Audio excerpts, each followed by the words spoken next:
Hello there. In this video, I'm going to tell you all about the 6 biggest mistakes in packaging design briefs. My name is Sławek Kluziak, and I've been working in branding and packaging design for nearly 20 years. Many brand managers see writing a design brief as a chore and another boring task on their to-do list.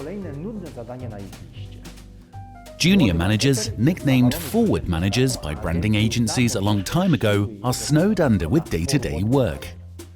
After almost 2 decades in design and having completed projects for nearly 80 brands, I can say with confidence, the brief you write is the design you get. And this is why. Mistake number 1. Wrong idea about the brief and its role. A design brief plays a key role in the success of any project. A brief is like a contract between the marketer and the agency. And like in any contract, there are 2 parties, and they're both accountable. They both have their rights and obligations.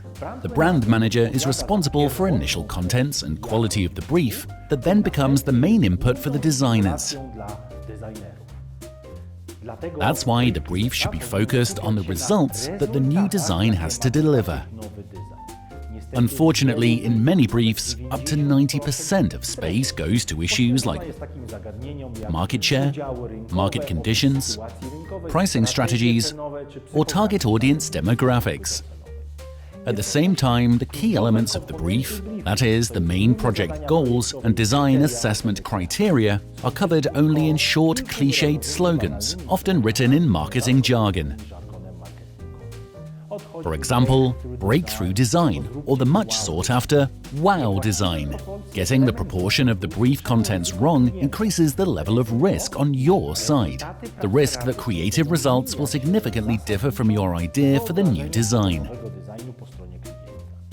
Of course, the brief shouldn't give specific instructions regarding creative work, composition, brand aesthetics, and packaging, because that's the designer's job.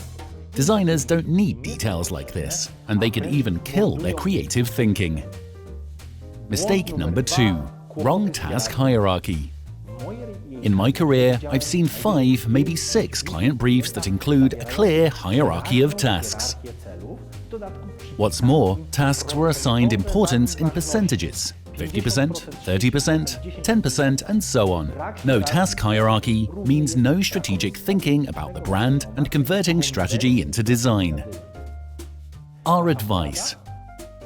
A simple hierarchy of project tasks is your tool to optimize results. If you include a task hierarchy in your brief, the branding agency will understand what's key for you, and you'll have a solid way to assess creative outputs.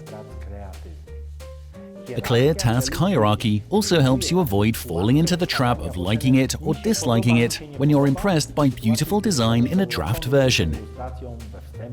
It also helps when briefing, for example, market research agencies. Mistake number 3. No realistic project goals. Very often, briefs lack a statement of key project goals, not marketing goals or sales goals, but design goals. But what is this all about? Many junior and brand managers asked me in the past. Let me explain. Project goals for a branding agency include, for example, improved navigation, logo refresh to reflect new positioning, improved readability of packaging on shelves, or increased appeal. Every task is assigned a percentage weight totaling 100%. And together, they form a goal hierarchy. You ask too many questions regarding our brief, and this takes too much time. A brand manager in the beauty industry once said to me, maybe he doesn't work there anymore because this attitude could have only hurt the brand. Our advice. Work out key project goals together with an experienced brand consultant from a branding agency. A consultant will be very happy to help, but their enthusiasm will start fading away if, instead of building a real partnership, you'll host a creative pitch, nearly a beauty contest between as many as 5 different agencies.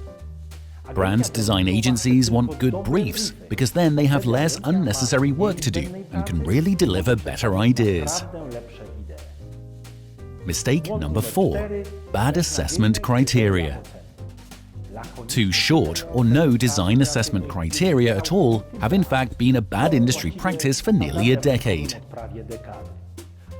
In accordance with the brief is the biggest rubbish I've heard, and yet it appears in the majority of packaging design briefs. For us, this is just plain laziness and avoiding taking responsibility for the project by its lead. Our advice: in your own words, describe the design assessment criteria.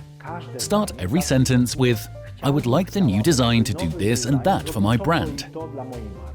These will be your best project assessment criteria. Ask the agency to interpret the goals and assessment criteria in writing. This way, even before the project begins, you'll know the expert opinion. Check if the agency responses can help you make your criteria even more precise. Detailed criteria in the design brief eliminate bad, incomplete, boring, or pedestrian ideas even before they reach your desk.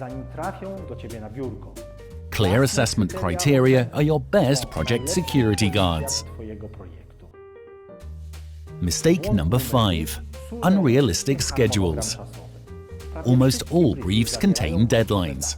Almost all of these deadlines are missed in actual projects. Delays on the agency side often count in hours. 24, 48 hours of delay. Based on years of project work, we currently track delays on the client side in weeks. That's why working on a project is like driving a car when you get into the 4th gear and then quickly drop down to 1st and then get back up to 4th again.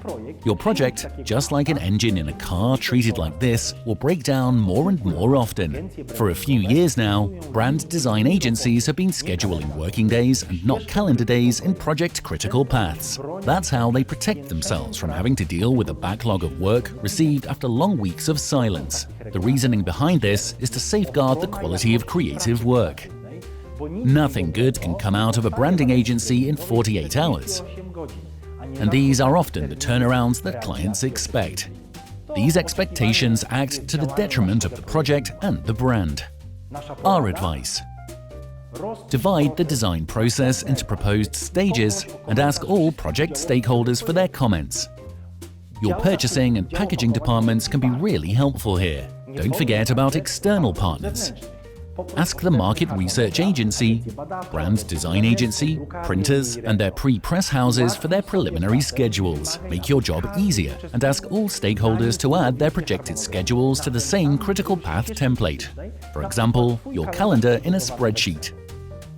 Collect all schedules in one document. Compare them and look for the biggest scheduling risks and bottlenecks. Don't ever plan anything just in time. After every stage, add a buffer of at least 2 to 3 working days. Otherwise, the final schedule collapses like a house of cards. Mistake number 6. Not enough about competition. Why describe competitors? Design agencies can check what's available on the shelves themselves. You couldn't be more wrong. Just listing brand names isn't a good idea either. The best approach is to divide your competition according to specific criteria into direct, strategic, future, price, image competitors, and so on.